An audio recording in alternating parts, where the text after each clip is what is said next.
Hey, you're in the garage with TheEZGZ. Today we're going to talk about how you check out an engine case to decide whether you're going to reuse it or not. And we're going to talk about a 1776 of mine failing. So stay tuned, I'll get set up here. Okay guys, so we're out here in the garage.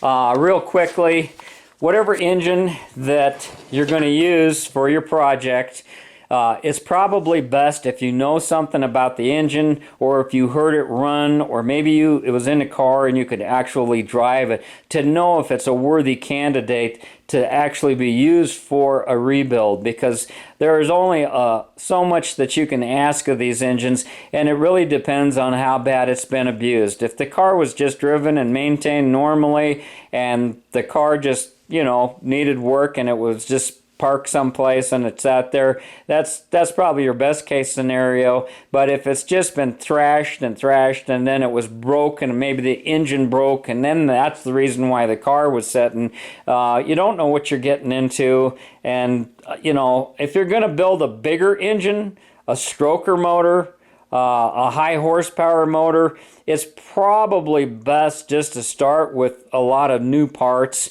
because that old German stuff, you know, guys used to really, you know, think it was more important to get some of the old original German stuff instead of risk things with the Chinese stuff, you know. But, you know, those days are gone. That stuff is pretty much used up. And the stuff that is out there, that, and people know it, they're asking a hell of a lot of money for it, sometimes more than what the new type stuff is. And I, by far, if you buy from a reputable dealer, I'd be cautious of what you buy at swap meets and things, unless you really have confidence in it, or it's such a dirt cheap price that it's worth taking the risk on. But one of the things you can do is start by saying what the engine originally was used for, and the serial number is usually stamped down here. In this case, this was for a sedan, and the numbers here, B63, we'll take that for the starting numbers. And there's a lot of books out there that have the serial numbers, including these old Complete Idiot books, which you'll might find one under the seat of your car or in the trunk someplace. I got a lot of them mine that way, and I bought one or two of them myself. But there's a section in here that will list the serial numbers and what year and what type of car it came out of, a Type 1, Type 2, Type 3, Type 4. And so if we look here and we come down and we look at the engine number, and we come down that spot here and we come to the B63, it falls down here around 1970.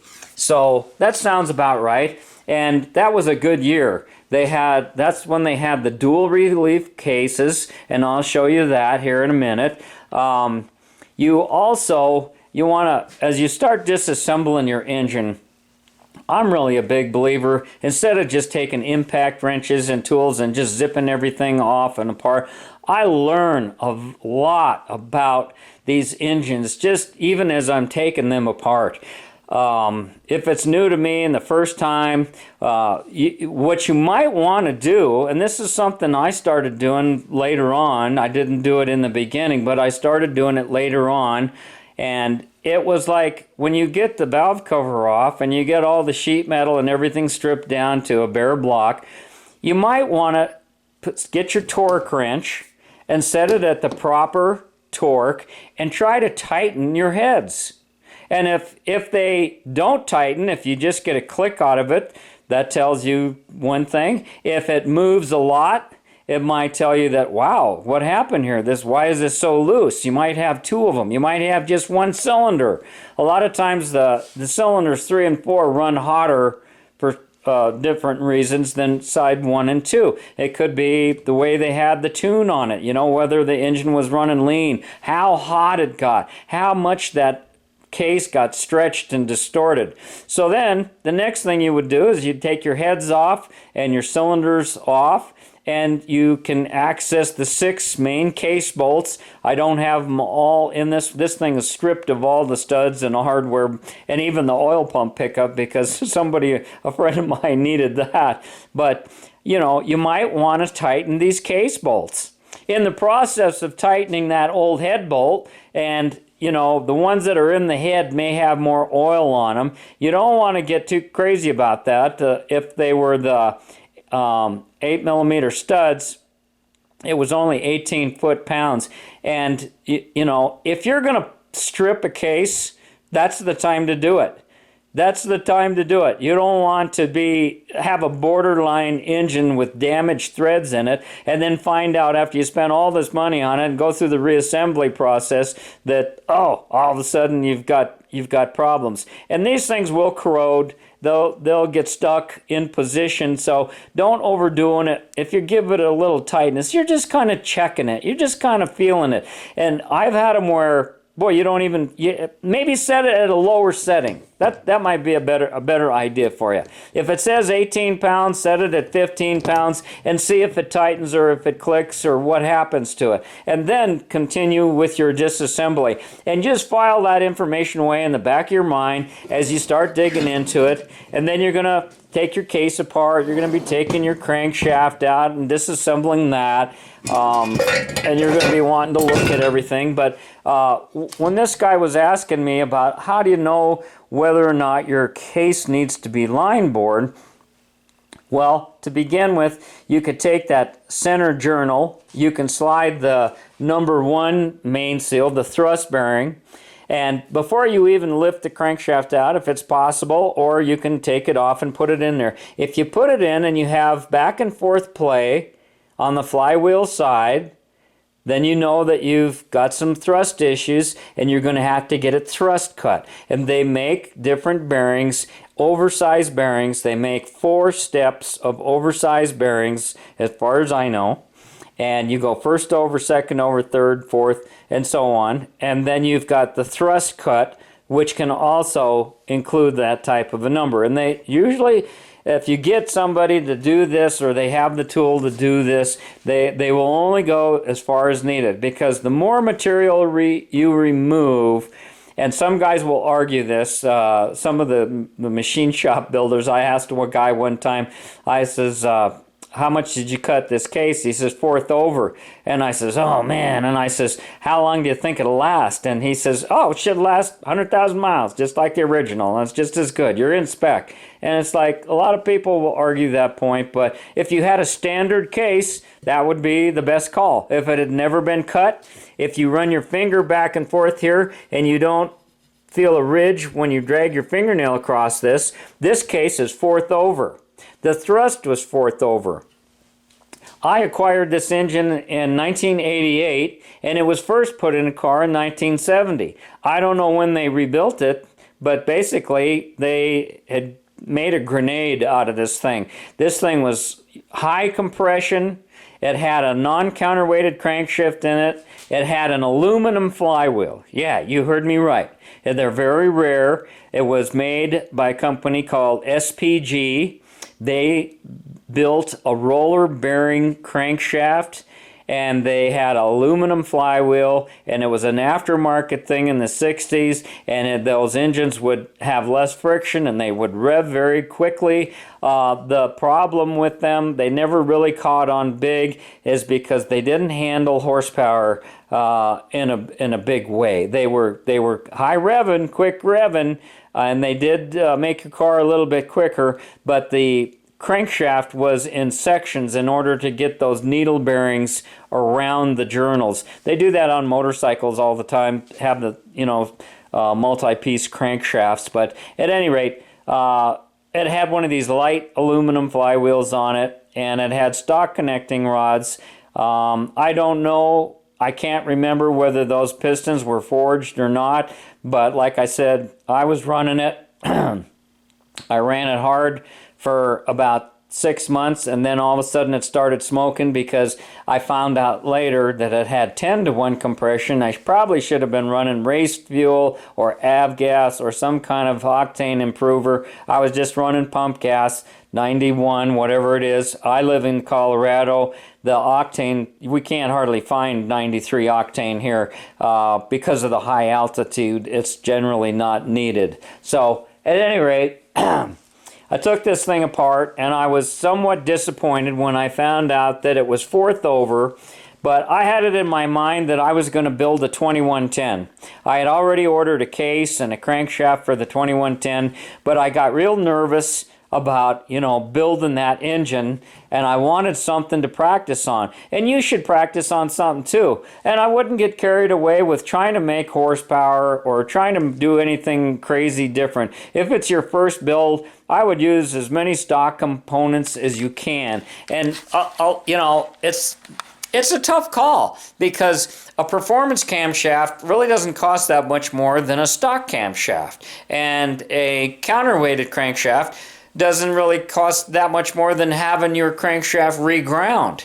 And you know, the new stuff, like I said earlier, that's out there is very dependable. It works great. I've used a cast counterweighted crankshaft, 69 millimeter, in a 1776, never had any problems with it. If you check the history books with the Volkswagens, you will find that they had problems with cast crankshafts in the beginning, and that's why they used forged crankshafts. But that's 100 years ago, for crying out loud, you know? And it's like the times have changed, and methods and procedures and quality is a lot better. A lot of the modern new cars use cast crankshafts on their engines, and it's just a common thing nowadays. So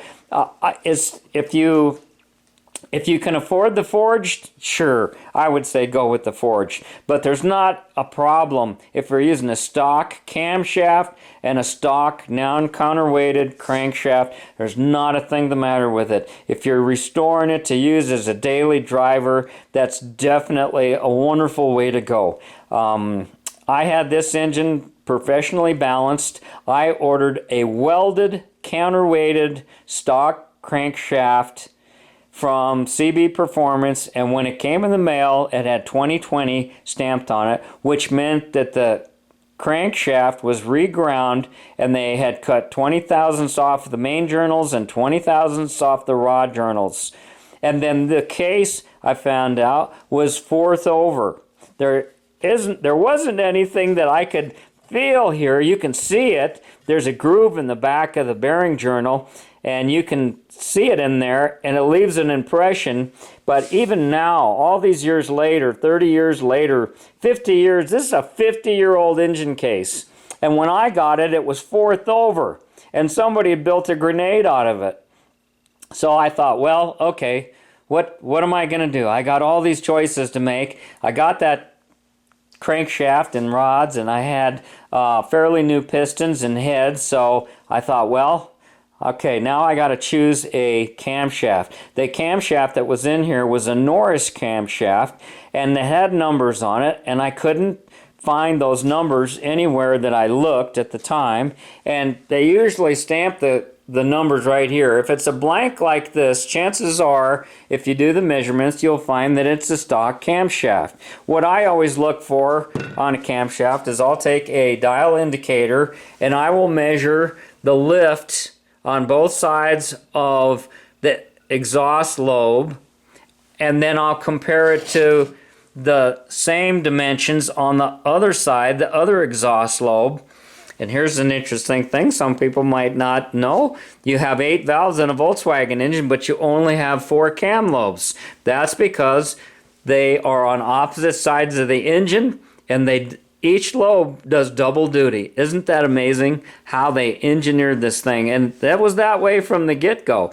The 2 center ones are for the intakes, and what I found was there was a difference between one side of the engine to the other side. And truthfully, I've taken a lot of engines apart, and I've never found one that matched. There'll be 10, 12, 15 thousandths difference.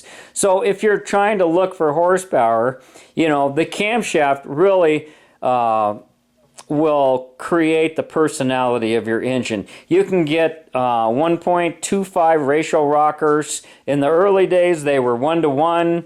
Then when they came out later on with the later engines like this 1600, they were 1.11, and that gave it a little bit more lift. Another interesting thing that you might find is that the spigot holes for the cylinders and pistons, they were interchangeable from the 1300, 1500, and 1600. Now this was a 1776.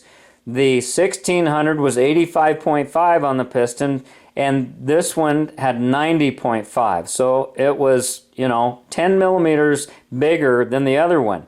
But the wall thickness, the thickness of the cylinder wall is the same when you choose a 90.5 as it is with the stock. The earlier ones, the 77s, I think they used a 77 on the 1300 in 1966, but they went from a 64-stroke crank to a 69-stroke crank. And, they were thinking ahead. And there was interchangeability similar to, the things they did with small block Chevys in those small blocks. Another thing that you want to do, once you get your crankshaft out, your bearings, and get it cleaned up, get your sealing surfaces nice and clean. Be careful because there's no gaskets on the case.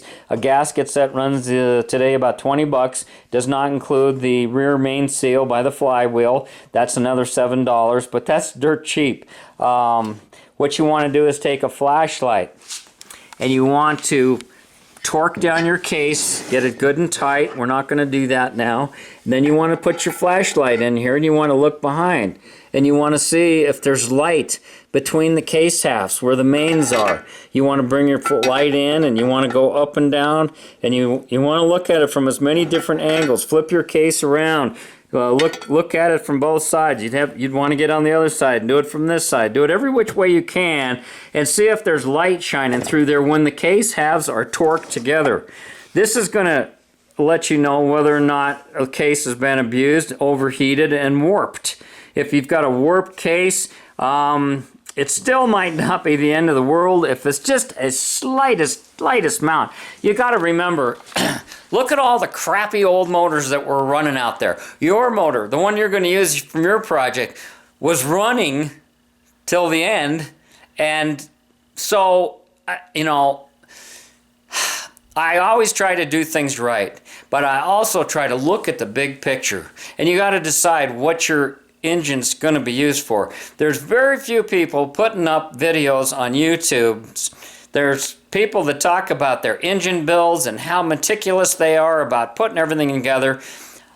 I had this thing apart and together 3 times during the period that I owned it, and I drove the car for 30 years, So there's just not many people that hang on to the stuff and stay in this particular hobby for as long as I do. And I'm not saying that everything I say is solid gold and that you can't deviate from what I do. And no, I want you to make your own choices and think about it for yourself and think your budget and what you're going to do with the car afterwards. And it's scary. And if you have no experience, there's only one way to gain experience, and there's a risk of failure in there. But you can determine on your what you're doing on what the risk involved is going to be. On this particular engine right here, if I look in this Bentley book, that's a Type 4 crank. We're not interested in that.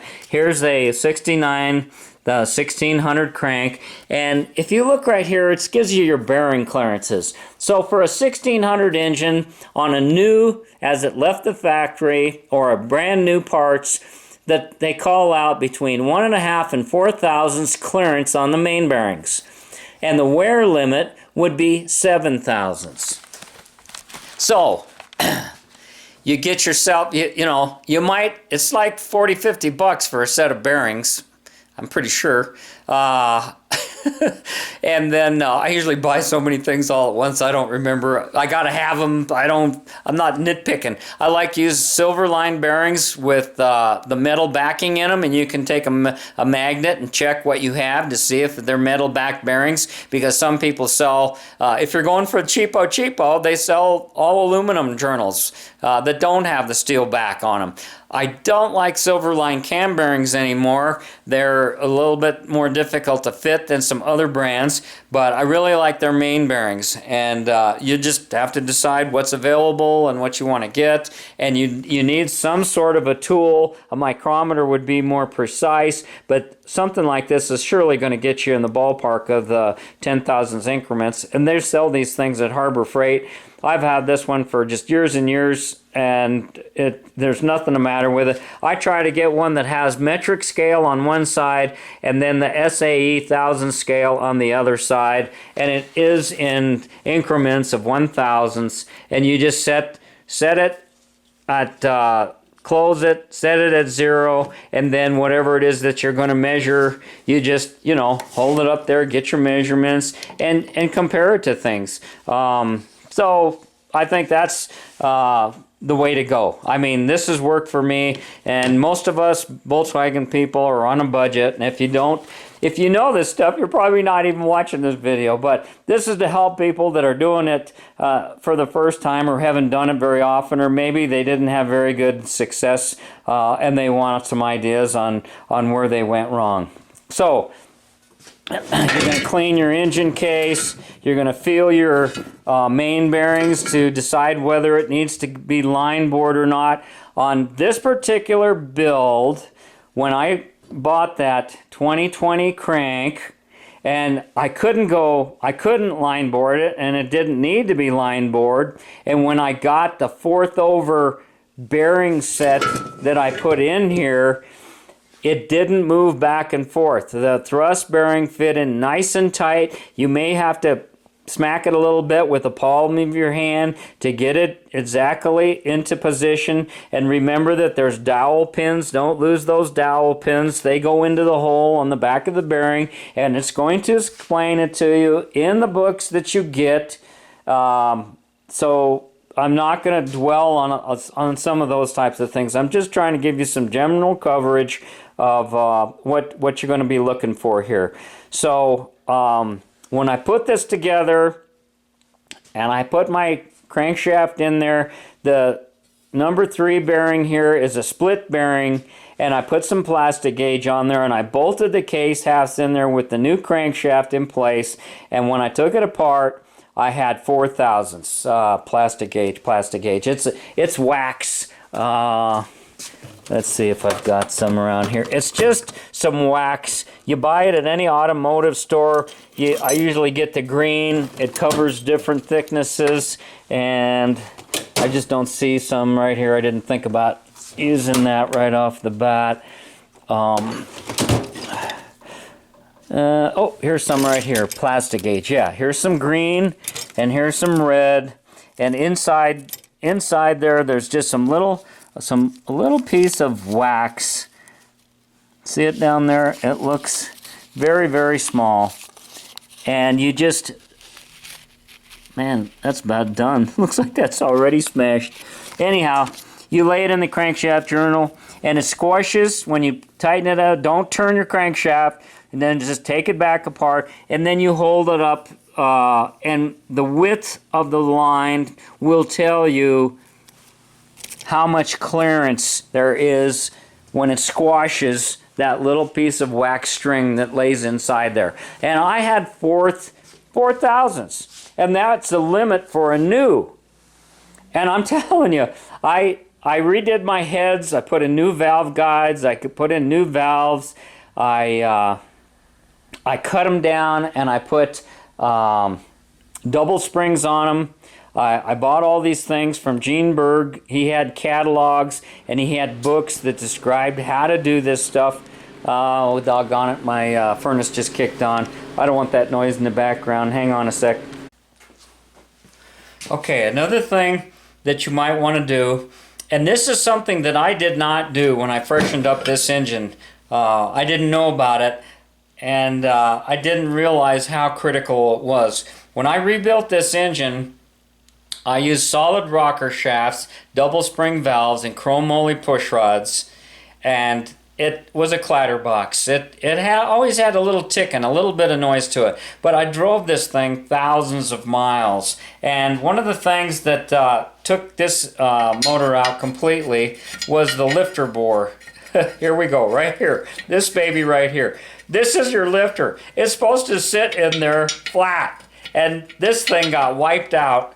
And what I want you to do is take whatever crankshaft or camshaft, excuse me, that you're going to use and set your old lifter in there or your new one if you're using a new one, and check it at the full lift where the lobe is in the way, see if there's any movement, and then go to the other side at the lowest point. At the lowest point, it doesn't even touch the camshafts. That's why you go through the procedure that you do when you're checking your valves for the 6,000ths clearance. You bring the piston to top dead center on the compression stroke, and you check for your 4,000, 6,000, 0, however you want to do it. And that's why you don't see any wear on that part of the camshaft here, is because there's no spring pressure pushing the lifter up against it.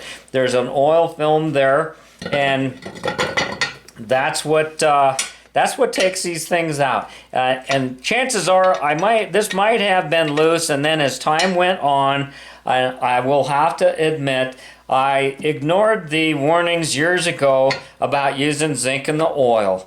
I had a diesel truck, and it was 12 quarts of 15W440 Rotella T, and at the time, this was in the early 90s and stuff, and they said, it has better additives in it, and you don't have to worry about the zinc factor. It was different than automotive car oil. The diesel oil was supposed to be better. So I had plenty of it around, and that's what I used. But eventually, when they came out with the catalytic converters and the emissions kept getting stricter, and they started changing the types of oil, it wasn't until much later in the game that this engine failed. And I was over 60 miles from home.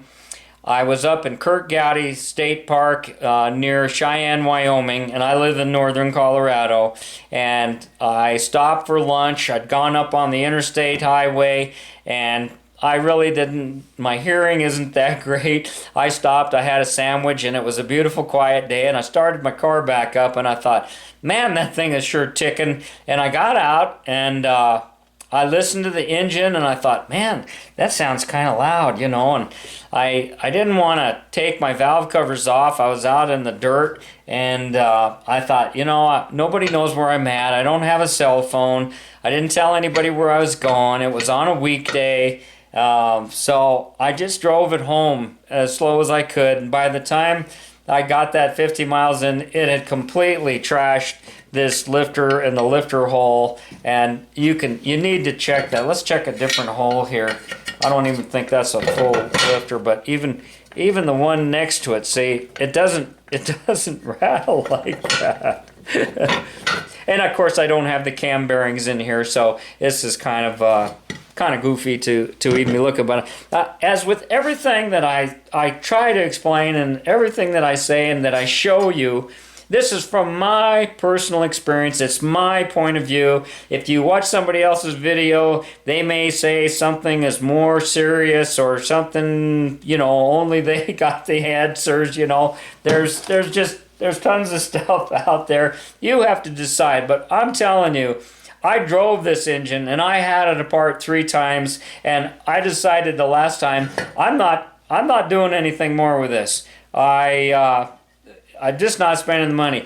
If you have a machine shop, or you wanted to spend the money, or you were in a part of the world where you had to reuse this case, you could machine these bores out, put in a brass sleeve, and then ream it to size, and then re-drill the oil passage that goes across, and then you would, could reuse it and make it last, because right now there still isn't, that much there. Another thing that they'll always tell you, now these engines have, they come from the factory with shuffle pins, and shuffle is when you shuffle your feet, you know, you're shuffling your feet, and these have what they call guide pins or shuffle pins to keep the case halves from moving. You got all these nuts and bolts around here, but you got some real tight fitting little pins here on both ends, on opposite corners, and that's supposed to help with keeping the engine extremely stable under high temperatures. These engines are constantly moving and wiggling. When you go high RPM with the crankshafts, there's a dance going on in there, and you want things to return back to their original shape. The oil is there to keep metal-to-metal contact from happening. It's also there to carry heat away from critical areas. And you will see sometimes if you take a case apart, if it's a newer case, you see the machine marks where they machine the sides, they planed everything down here, it's all even. But like on this case here, you can see, I don't know if you can see it or not, I assume it's showing up. You can see some pitting marks, and it'll look like it's been rubbing back and forth. And those are signs that there's been a lot of stress in here. But I'm here to tell you, I used it anyhow. You don't want to try running a file across there or doing any of that kind of stuff. You never want to run power sanding discs on here to clean up your edges. I always take a razor blade. There's no gasket here, and some guys use silicone, but I guarantee you, if you use silicone, it's going to squish out on the sides. You'll see it on the top. I've seen guys gob that stuff in here, and what comes out on the inside, there's a lot of turbulence and stuff going on in this case, and those pieces will fall off. And if it goes down and goes through your oil pump, it can damage your oil pump. If it passes through the oil pump, it can clog a passage, an oil passage someplace. You can see right here, these main bearing oil passages are not that big, and just picture in your mind a glob of silicone being in there. These are the pins that hold the bearings from spinning. These are to a certain degree a crush fit bearing. The rods especially are, and they have little tangs that keep them from spinning. And so yeah, I think we've kind of covered some of the highlights to help you decide whether you want to reuse this case or start over with something else, or maybe look for a different used case. It depends on what's available. This case has been cut for a full flow oil system. There's normally a plug in here. This is one of your main oil passages that comes off the oil pump. This is a good engine to use because this is what's called a dual relief case, and what that means is that there's two holes. All cases have an oil relief plunger right here close to the oil pump, and the later model ones had a second one down by the flywheel, and that was these had bigger pumps in them and bigger oil passages.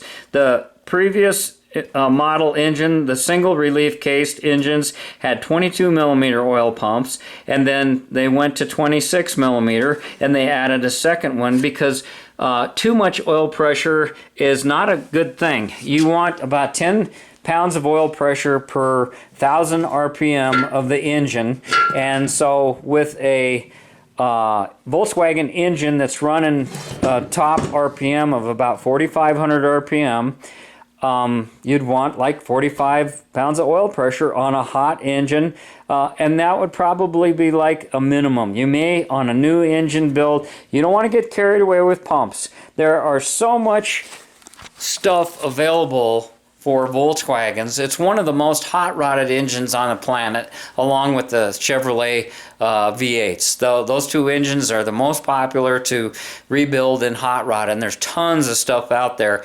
And some of it is just for racing. If you're building that kind of an engine, then that's what you do. I never have built a drag race type motor. I've never put that hot of a cam in it. I like a smooth running engine that will idle, that is manageable in traffic, and that I can take off-road, and I can just putt around and go over rocks and bumps and obstructions out there in the sand. And when I step on the gas, I want a snappy engine that is strong and pulls forward. They have light and flywheels. There's any number of things. I can't cover them all in one video. I told you the story about the oil. Now I just don't want to spend the money on the aftermarket oils that have the zinc in them. Brad Penn is one that comes to mind. Amsoil sells a Z-Rod type oil. Valvoline VR1 is comes with some zinc in it, but it's not always available where I live. So I'll just buy this. This stuff is expensive. It's $20 a bottle. And I use like a half a bottle for an oil change. So that means that I need 2.5 quarts plus a half a bottle of this. And I don't really overfill my engines. I typically have sumps underneath my engines. I don't know if you can see it over here. I don't have one on that particular engine. Let's see if there's one on my 2110. I'm almost positive. An extra sump for extra oil. It's underneath here.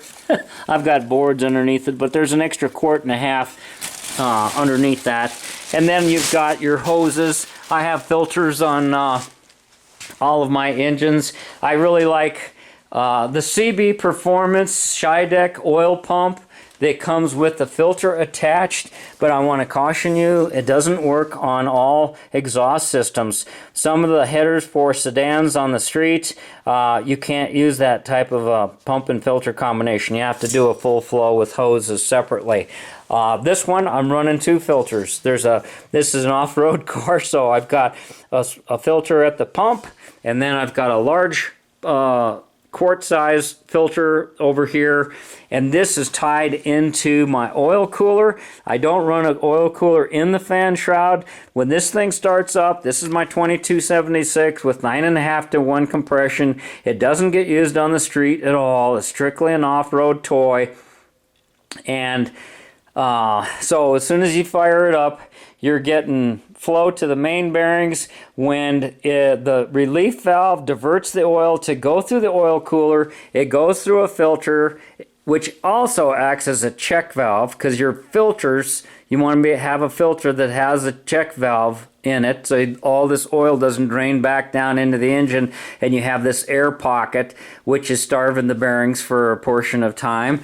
But then it goes through, after the filter, it goes through my oil cooler and down to the main bearing. So I'm trying to, filter my, use good filters for my air cleaners, good filters for my oil system, and I love that engine. I took it completely apart. I bought it in this car, came with this car, and I'm going to tell you guys a little secret. Especially right now, this time of the year. This is kind of February, springtime. It's getting the end of the sand season in California. And this is the time when these side-by-sides have just absolutely taken over the off-road community and the sand dunes. They have so much travel, and you've got so many aftermarket parts, and they're so doggone expensive. But guys are selling their sand cars out there, and that's why I got this one. You can buy a complete car for less than it would cost you to build that engine with new parts right out of the catalog. So it might be something you want to look at. The problem is a lot of them are pretty radical engines. I don't think this engine would live too long on the street in its current configuration. It's not to say that it wouldn't. It's got an Engel 120 cam in it, and it's got a counterweighted crankshaft, and I've tried, and I'm telling you this right now from experience, I wanted to get rid of all this clutter, because I have lots of different engines, and I don't think, this is just the way my mind works. If I'm going to go to the sand dunes, I need as much power as I can. So I was going to have my 2276. If I'm going to go play off-road, or if I'm just going to go drive around on some trails in Colorado where I'm putting around, I don't want to waste my 2276. I wanted to just be able to pull that sucker out, throw on another engine. That's why I have all these engines around here. They're different specialty engines for different purposes.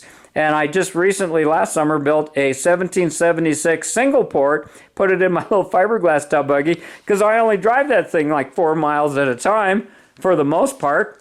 And that's the worst kind of driving that you could possibly do to these engines, is just drive them to the Dairy Queen and back. You want to get them hot. You want to get everything circulated, and you still need to change the oil, and you still need to use the additives and so forth. A lot of guys will be so extreme with their bigger engines when they have heavy-duty valve springs. When they park them for the season, or they know extended periods of times, they take the valve covers off and loosen the rocker shaft assembly to let all the springs go out, because you're squeezing some of those springs in there, and some of them aren't doing anything at all. But you leave them sit like that all winter long, and it's going to take, over a period of time, you'll find, hey, I want to shift this thing at 6,000 RPM and I can't get it to go past 55.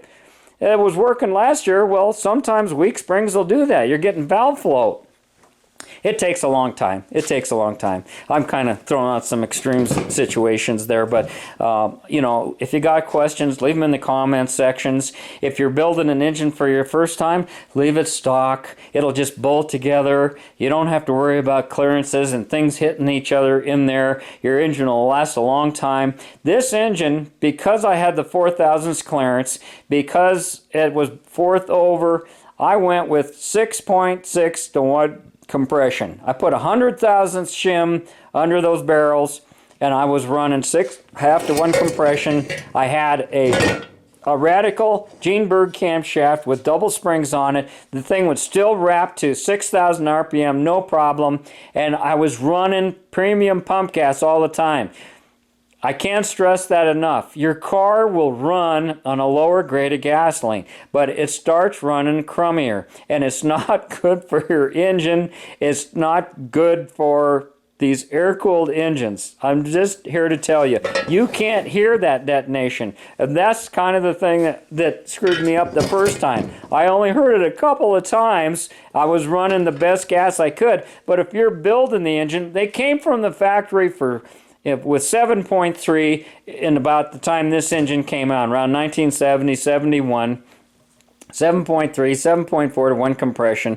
And back in that period of time, there was a fellow by the name of Gene Berg, who was well known in the racing community and rebuilding, supplying good parts for Volkswagen engines, and he claimed if you're rebuilding a stock 1600, you should throw a shim underneath there and lower the compression to 7 to 1 to be functional with the gases that were available, because in the 60s we had lead in the gas. In the 70s they started coming out with unleaded fuel, and as if things have gotten more extreme, now they're adding the ethanol, the alcohol, grain alcohol in there, and it all affects things differently. And you'll have to make that call on your own, but I'm just telling you what my experiences are. If you're going to put a performance cam in here, put a cheater cam in here if you're using a stock carburation.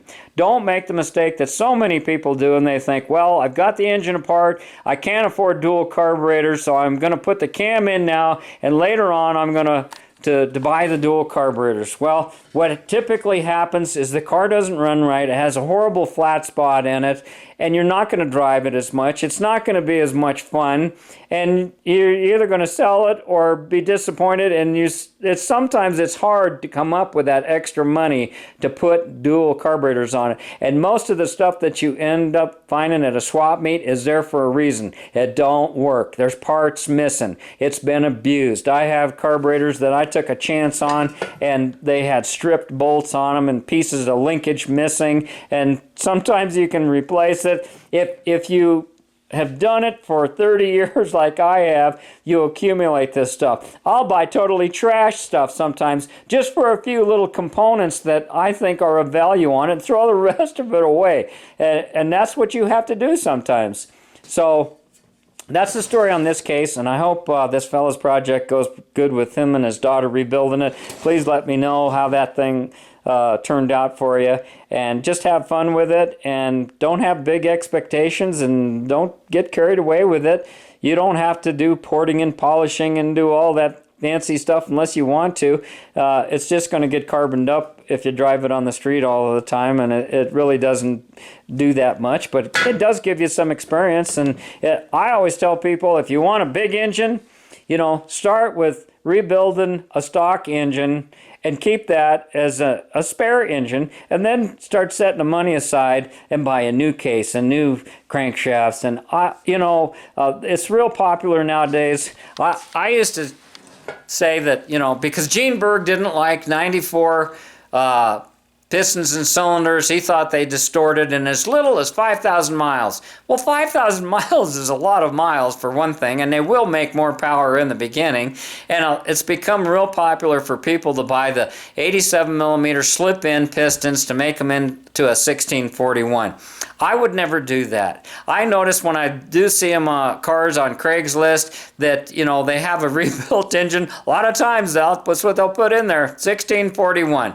Well, they work. Obviously they work. And you may have a car that has those in them, and great. I'm happy for you. If it's working out, that's great. Do a compression check today, and then, 3 or 4 years down the road, do a compression check again. Or maybe I should say, 5,000 miles down the road, do another compression check. And it's not that big a deal. You could always go back if you don't like it, if it's not working out for you, if it's causing your engine to overheat and creating problems. If you have blow-by around your rings because of a bad seal, it will increase heating problems in the entire engine. You get blow-by where you add your oil, you'll feel it here. People will complain that they have junk. I have something underneath to catch the oil that comes out of my cars because my crankcase breather just dumps straight to the bottom of the car. In this particular one, I don't want to have any possible risk of sand getting in it, so I run my typically you run a crankcase breather to your carburation system, but I run mine to a separate box. I have one from the valve covers on each side, and then the one from the crankcase, and there's some foam rubber in there, and I have to take that out because if you didn't take it out, eventually there'd just be oil and grunge coming down here, and dirt would stick to it. It just looks like a corn dog. So, I just, every couple of times I take it out, I take that out, and I rinse it out in the house with some simple green and swab out the inside, get it nice and dry, and then you don't have to worry about oil in the sponge. It's going to get plenty of oil vapor on its own, and I pack it in there nice and tight. It gets old and it'll get hot and dry, and then you have to replace the sponge. You just buy another piece. There's different kinds of breathers. The guy that had this before me had it mounted right here, and there was oil that ran down into the fan, and the sand stuck to it, and it was just a grungy mess down there. So I decided to just move it up here a little further out of the way and clean it myself before it starts oozing out of there. I like to do the maintenance. I like these engines. They're easy to service these things. Stop by the car wash or use a pressure washer at home. You can really get them cleaned up, and it's no big deal. So I know I'm starting to ramble on, so I'm going to cut this video off. If you haven't subscribed to my channel, I got hundreds of videos up there. I'm trying to do helpful things. Leave a comment if you got questions, or you want to give me a pat on the back, give me a thumbs up. Those are always nice to see. And have yourself a great day. Thanks for watching. Thanks for subbing. TheEZGZ out.